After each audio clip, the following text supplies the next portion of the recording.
Good afternoon, everyone. Welcome again to Chamber Chat. My name is Carol Guest. I am the chair of the board for the Greater Houston Black Chamber of Commerce, and I am your host. Today, we have a really interesting topic. It's procurement opportunities, and we're going to begin to present a series of seminars for you so that you know what's going on around the city and can get yourself ready and positioned to apply for some of the contracts that are being led by some of our public sector entities. And today, we are very blessed and happy to have Jose Jiminez with Harris County Precinct 2, the Honorable Adrian Garcia. He is the Director of Purchasing for Harris County Precinct 2. Welcome, Jose. Thank you so much for having me. So today we're just going to learn what's going on in Precinct 2 and a little bit about what they do. I know that the county is not necessarily something that a lot of Houstonians are familiar with, even though one of our county is one of the largest counties in the United States. We're not really aware of all the services they provide and the opportunities that are there. So we're going to hear about some of those things from Jose today. So let's get started. Okay. So Jose, overall, what does Precinct 2 do in the whole Harris County scheme? Okay. So let me, first and foremost, thank you for having me. And on behalf of Commissioner Adrian Garcia, I want you guys to know that we are open for business and we're looking for competitive bids. And we want you to try to do business with us. So hopefully after this conversation, you feel a little bit more comfortable trying to do business with us and you know some of the ins and outs of how things work at the county. What I can tell you, it's a lot easier to do business with us than it is with the city. Okay, and I come with an extensive experience of working with different municipalities. In my past life, I was a director of a small business compliance for Metro. So I know the certification process. I call it the alphabet soup of certifications. I know that game very well. And I can tell you that at the county, even though it is important to get certified, and I encourage everyone to get certified, but at the county as of right now, it's not needed for all the areas. Okay, there are certain departments that might require it, and there might be some opportunities, but it's not required to do business with us. So that being said, you know, we are focused on trying to create competition to encourage local Precinct 2 businesses to do business with us, because the commissioner strongly believes that if we do business with businesses inside the precinct, they will hire local, they will do business local, and we can keep, passing the dollar amongst us and keep improving our community. So he is fully aware that he is a strong economic engine in our community. And I'm going to tell you how the business is done in Precinct 2. Okay, so I'll cover the county overall. County is managed by five individuals. It's the 4 commissioners and the county judge. Every commissioner is responsible for their area. So that being said, every commissioner is responsible for their own parks, the unincorporated parks, the park maintenance, road and bridge maintenance, community center operations and maintenance to a certain extent, any programming they choose to do inside their community centers. And this is anything and everything outside of a municipality.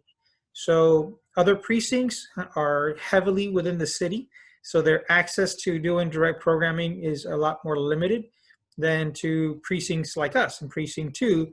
Even though we do have 14 different municipalities within our area, the majority of Precinct 2 is unincorporated.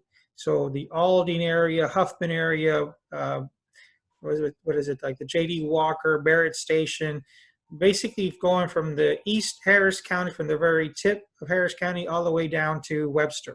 So any pockets or land that are not incorporated, we take care of the road and bridge maintenance, the trash pickup, pretty much anything to do that a city mayor would do.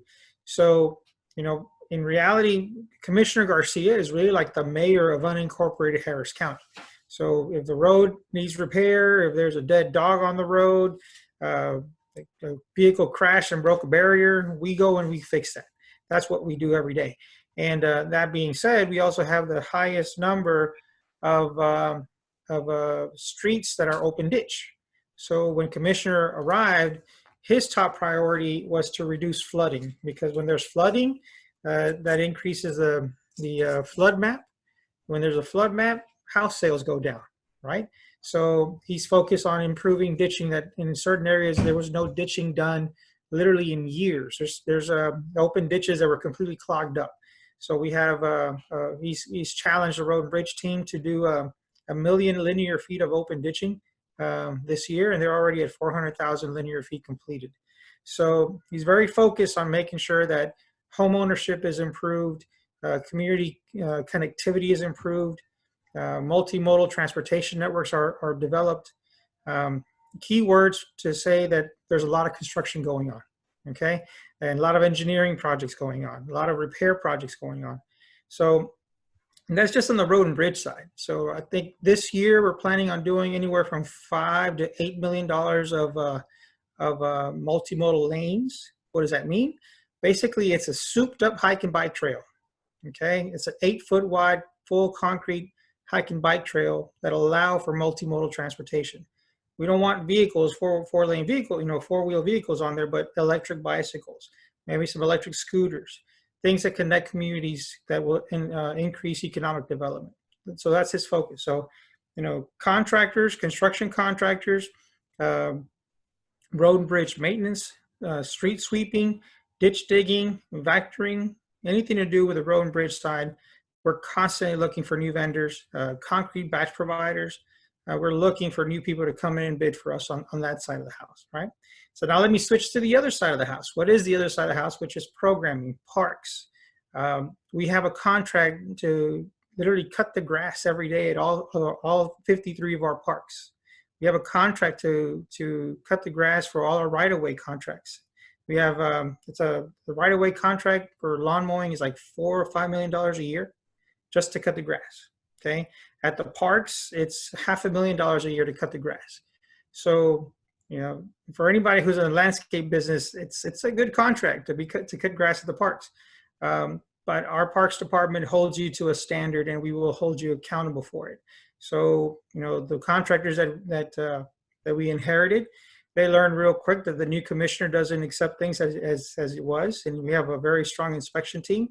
But the contractors that saw that are being compensated very well and very quickly, and we're constantly looking for new opportunities there. So let's see what else on the. Have you heard of Sylvan Beach Pavilion? We have concession contracts where we're actually in the middle of selecting a new event manager for Sylvan Beach Pavilion. We're looking at different concession opportunities for small businesses. We're in the middle of developing what we're calling basically our Precinct 2 Shark Tank. We're going to make a call for business opportunities, and we might partner with you to allow you to open up your business in one of our concession buildings inside one of our parks. So it's just economic development, economic opportunity is our number one drive, and because we strongly believe that we keep entrepreneurs like ourselves busy, you'll hire more people and business will move. Absolutely. And it's good to know that you have that the commissioner is thinking about multimodal, because I think that really forms the basis of being able to have economic drivers in the community. So if you make it easier for people to get around, then it's easier to have commerce. So that's good to hear that Commissioner Garcia is focused on that. Yes. Yeah, one of the driving factors, one of the terms that he constantly says is, our job is to connect communities. And the unincorporated Harris County, it was a common practice. It was an unspoken practice, but it was a very common practice that unincorporated Harris County did not have sidewalks. So many of the neighborhoods that are built have no sidewalks. So people walk on the streets or they walk in the open ditches. And it's very dangerous. You go down Wallaceville Road, you go around down the street in Aldine area, Barrett Station, many of the neighborhoods have no sidewalks. So if we create sidewalks, we'll create opportunity for healthier living and, of course, more economic opportunity. Absolutely. Absolutely. We all want a safe environment. I think we're all just kind of dealing with COVID-19 right now, as we speak. And however, Precinct 2 is still open for business. So I know that our viewers definitely want to get in on the opportunities that you have. So what are some of the common mistakes that businesses make when seeking to work with Precinct 2? Sure. And really, it's with any department in Harris County. Let me just kind of, if you've never done business with Harris County directly, there's a couple of steps that need to be done. First and foremost, you need to not owe taxes to Harris County. You cannot do business with Harris County if you owe taxes to Harris County. There's so many businesses that come and try to give us a quote. We want to do business with them, but they're in arrears or they're not in good standing with their tax debt, so that we can't give them a contract. You know, it's not an insult to anybody, but that's just common business sense. You can't do business with someone when you owe them money. You know, and we're like any other customer, right? So from there, we register you. You got to make sure your business structure is correct. You know if you're DBA, you're a corporation. Make sure all those things are in order and you have your insurance in place. We can't do business if you don't have your insurance in place. You got to have general liability. I was about to say, can you break down the types of insurances you're looking for? Sure. And it really does depend on the type of business you're going to go after, but bare bones, you have to have a general liability policy, usually about $1 million as a base and $2 million aggregate.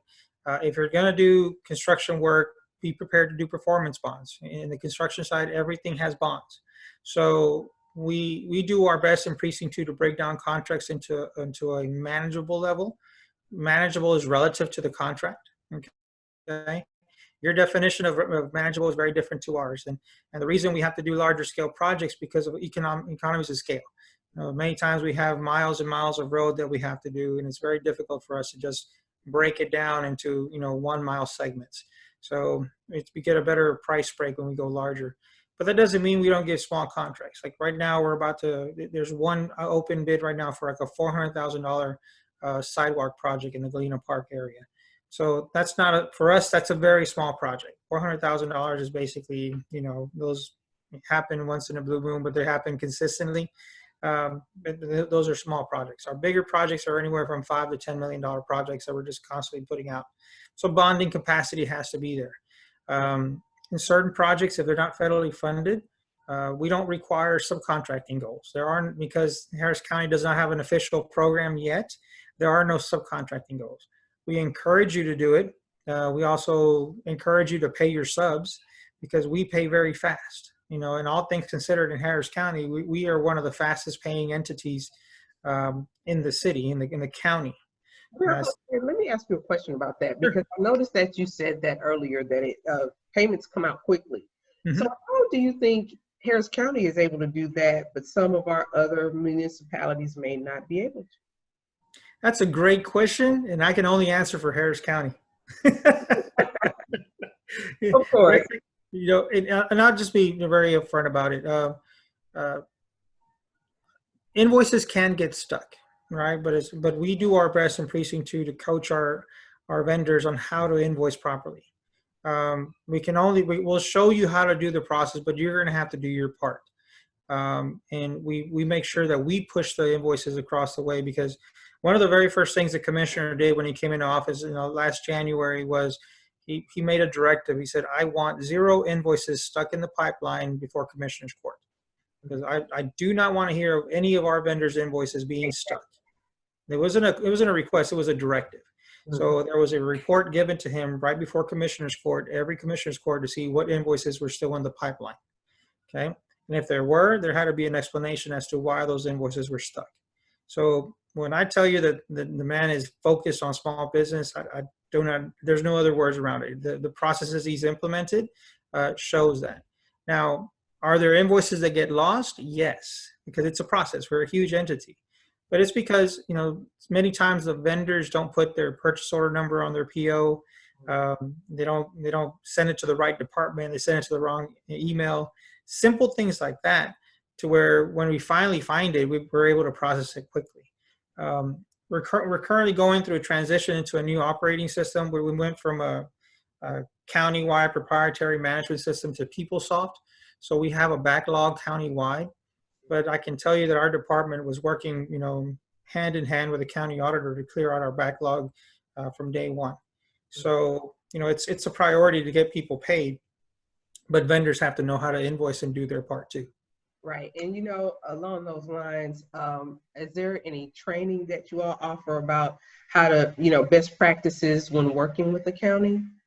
Actually, we just started one. We just had our first Zoom training I had a couple last year with face-to-face with our vendors.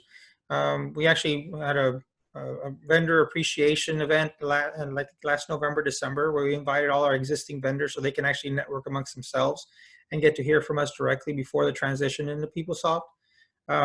We do both internal and external vendor events where we only meet with our current vendors. And we also do new vendor appreciation, new vendor invites, and let them see the actual user department managers so they can see real people behind the name of the county, just like we're doing right now. You know, it's really important to create relationships with the people you're working with, but at the same time, you know, the user departments have a job to do, you know, and we're asking our user departments to be very candid with the vendors and the new vendors about how to do business with us. Yeah, because sometimes people come to do business with us and they think we're the city or we're the metro or whatever entity, and they want to, in simple terms, kind of overcomplicate the process. You know, we're not that complicated. If we tell you we want 1,000 suits, quote me 1,000 suits. You know, I'm not asking for if, then, what, where, why. Just give me what I'm asking for. Now, if you have to have some clarity, ask for it. But, you know, if we ask you to do something, give me your recommendation. You know, document it for us, because sometimes our user departments are getting used to not just dealing with over the phone relationships, because they've been dealing with the same people over and over again. Help them, you know, manage you better. Know when the deliveries are. If you say you're going to be there on Monday, don't show up on Wednesday. You know, don't say anything. You know, if you're going to miss it, be upfront about it. Tell them what's going on. Communication is critical.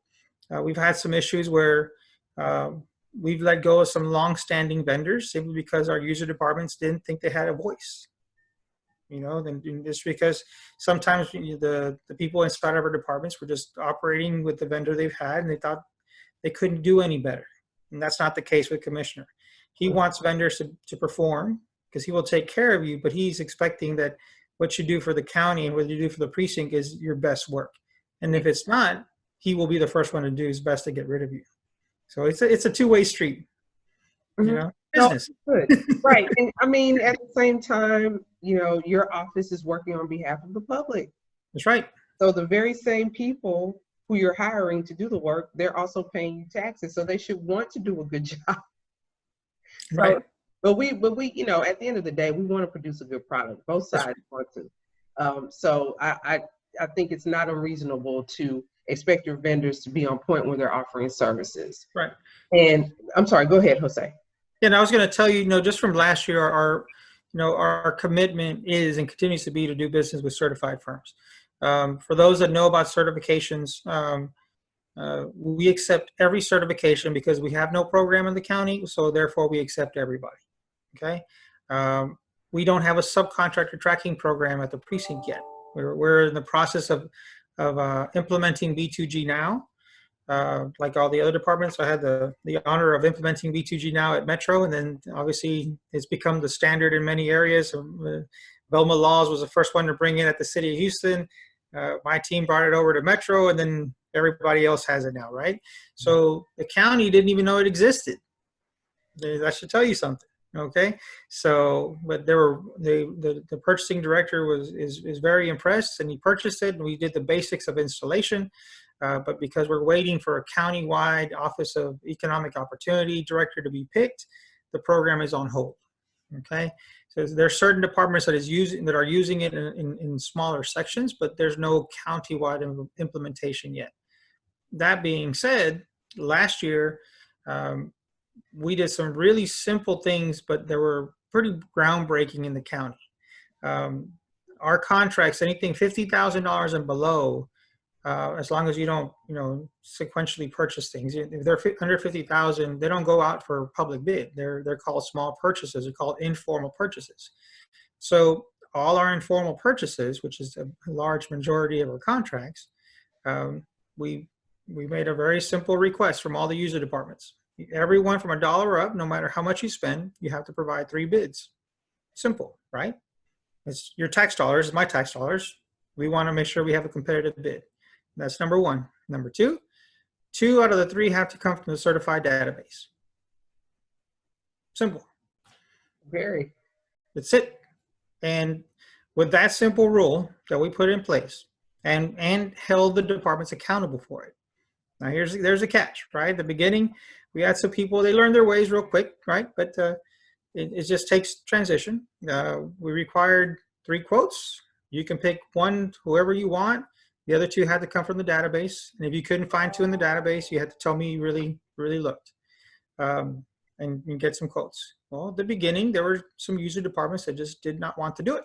They wanted to use who they use, and that's what I want because they've been doing business with me for the last 20 years. And, it's like my barber. You're not going to make me change, right? And that's just the way it works. Mm-hmm. So what ended up happening was that I'd get those bids, and I would, when they tell me that vendor X, certified small business vendor X, didn't answer, or they refused to give me a quote.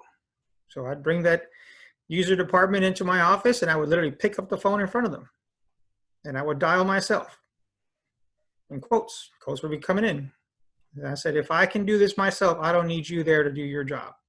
I'll find somebody else to do it. Okay. Then after the commissioner was made aware of that, he made an open public announcement to everyone that's involved in purchasing that if this ever happens again, they will not be on this team. Miraculously, after 1 year of doing business, we achieved 45% doing business with certified firms to direct primes. We spent $60 million. 45% went to certified primes. So that is it's that simple. That is the kind of advocacy that small businesses need with our public sector. Because just having been part of different, think tanks and teleconferences about, what can we do to make business better for small businesses. A large complaint is the same people get chosen for the projects over and over and over again. And, it's simply not fair with regard to public sector contracts because all of us are taxpayers. Right. So it should rotate, and it will only help to increase our economy, get more people employed to, move the opportunities around. So we appreciate Commissioner Garcia for stepping up like that, and for you and your department for taking the lead and saying, hey, these are our guidelines. We're going to make sure that you follow them. So thank you for doing that.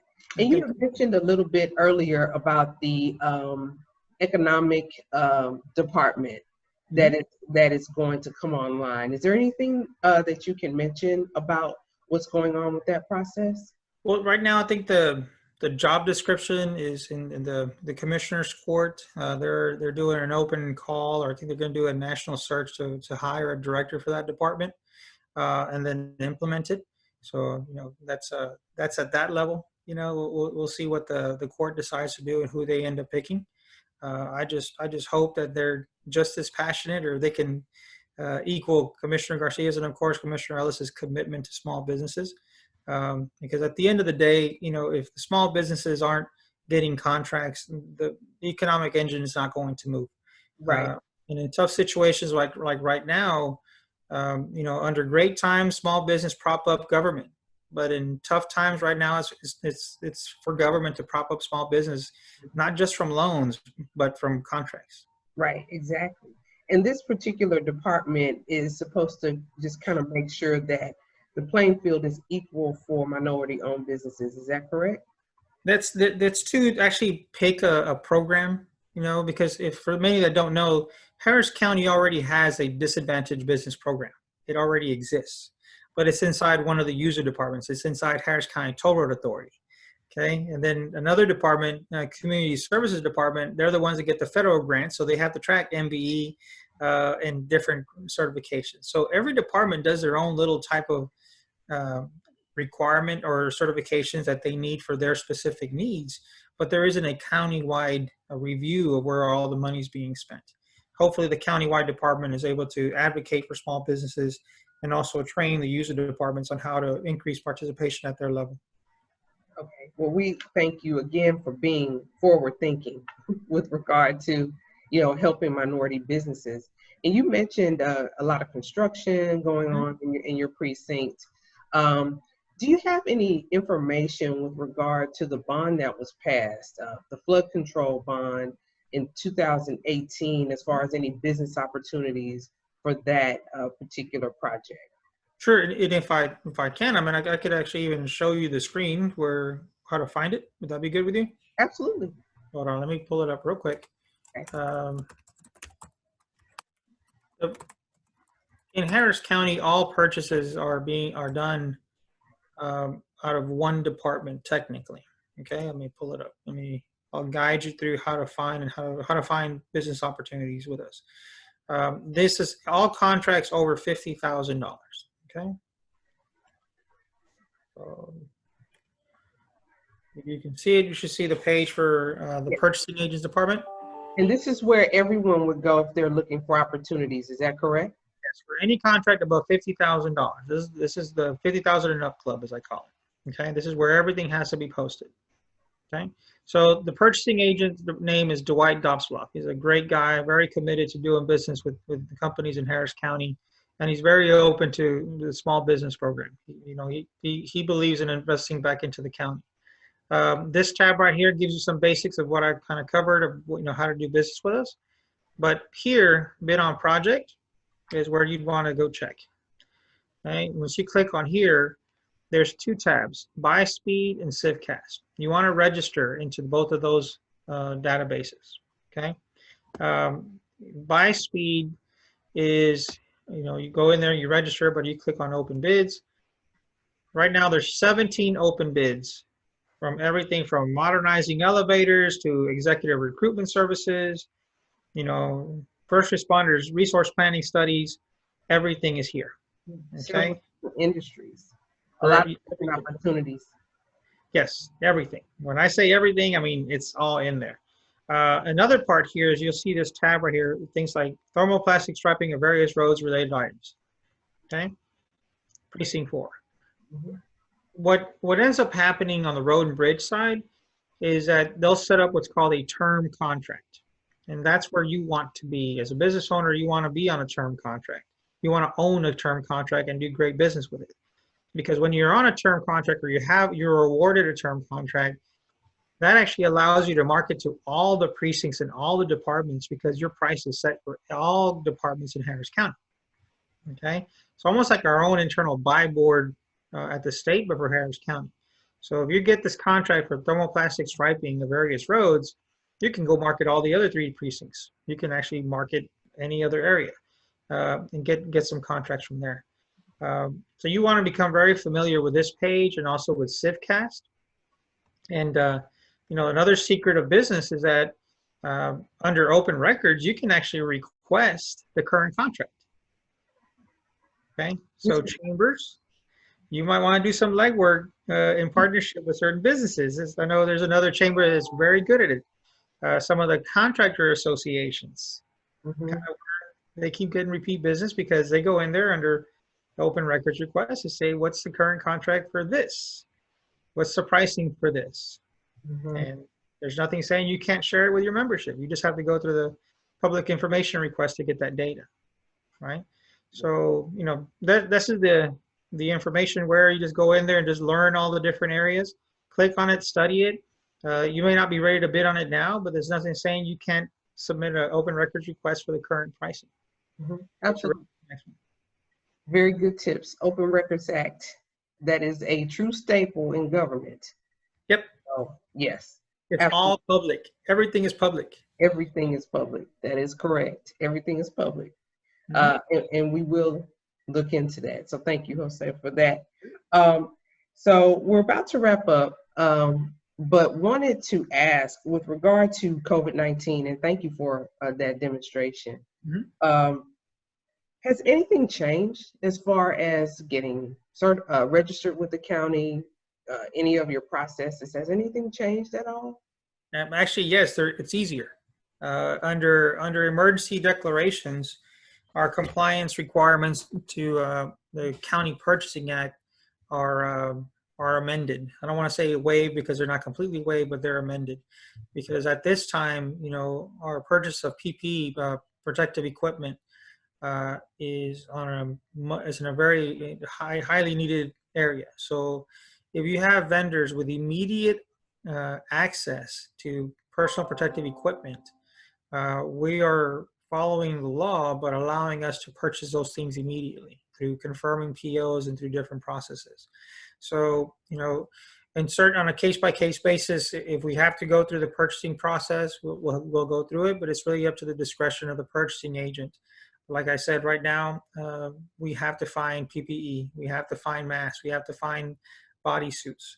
We're receiving donations, but that doesn't mean that it's enough. We go through them so fast. Right.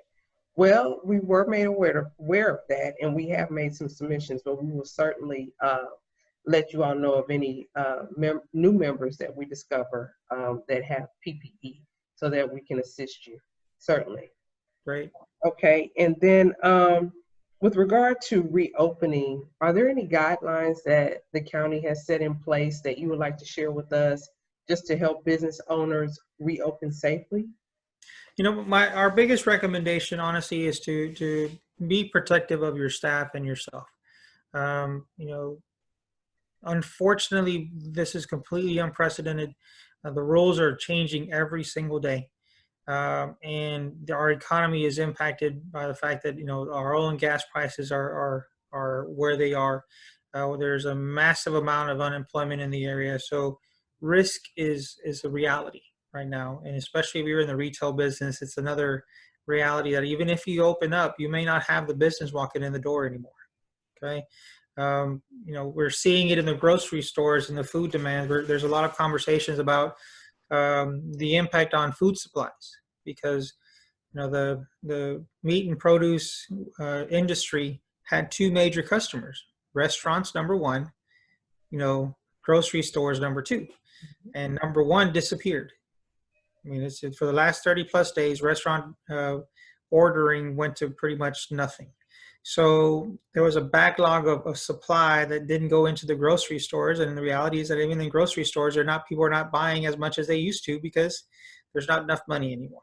So there's some conversations of people going back to living how we used to live, or at least when I grew up, rice and beans and tortillas and an occasional meat on the weekends, because money wasn't that, available. Mm-hmm. So all that being said, we as business owners have to be mindful of that. We have to be ready to adjust and also protect ourselves, unfortunately, from our own customers. They're on high alert. Many of them are stressed out, and we have to be ready to contact other people if we need help, if someone's not in their best nature when they walk into our stores. Right, absolutely right. Well, Jose, you are a walking encyclopedia. Thank you, I guess. For those of us who are old enough to remember encyclopedias. That's me. And me too. So we really appreciate your time and your willingness to share real information that we can use to really push our businesses forward. So as we close out, could you give us, a list of key contacts for your office? Sure. Actually, y'all are welcome to call me anytime. Actually, let me give you this on Facebook first. We are actually the only entity in Harris County that we know of that actually promotes their small purchases on Facebook. We have a Facebook group. It's called Harris County Precinct 2 Purchasing Opportunities. If you search for Harris County Precinct 2, the number 2, Purchasing Opportunities, it'll pop up. It's a bright orange little tab. And there we post all the small purchases that we do, from pencils, papers, to the catering meals that we buy every week. We post them there every week. So you can actually message us through Facebook and we answer. Also, if I can, I'll probably have it sent to you, but y'all can email me anytime, or you can call me at the office at any time at 713-274-2371. That's 713-274-2371. And I always do my best to return everyone's phone calls and get you to the right departments. Excellent, excellent. And the Facebook page has been a great resource. We've been sharing that information with our members also. And so as we close, everyone, again, we bring this information to you so that you can so that we can help you move your business along. So please make sure you pay attention to our social media, Instagram, YouTube, Facebook, so that you can stay abreast of what's going on. We have our website where we post COVID-19 information, resources to help you in your business. And then also HoustonBuyBlack.com. Please support our members. We have members in every industry that you can think of. and we're open for business, just like Harris County Precinct 2 is. We're ready to work with you. So again, Jose Jiminez, thank you so much for joining us today for Chamber Chat, and everyone, we'll see you next time. Take care. Thank you. Bye-bye.